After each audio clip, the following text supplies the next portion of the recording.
Әдәбият сөйүче дусларым. Мин сезгә бүген Эльмира Шарифуллинаның «Мәкәрҗә кунаклары» дигән әкият укып китәм.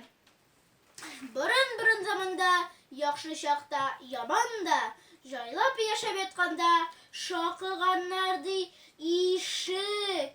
Кем баранда керегез, әйбәт затка түребез, начарларны кертмибез, дигән бабай нык итеп. Әби дә җавап көтеп, ишек катына килгән, һәм дә мондый хәл күргән.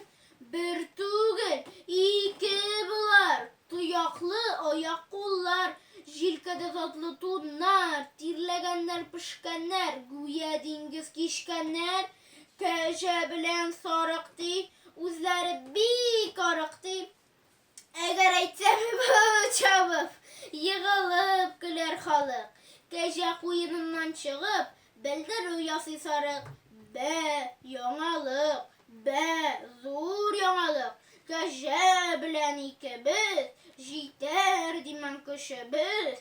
Искелектән качабыз, базарча эш ачабыз. Микердәп куйган кәҗә, базарыбыз Мәкәрҗә.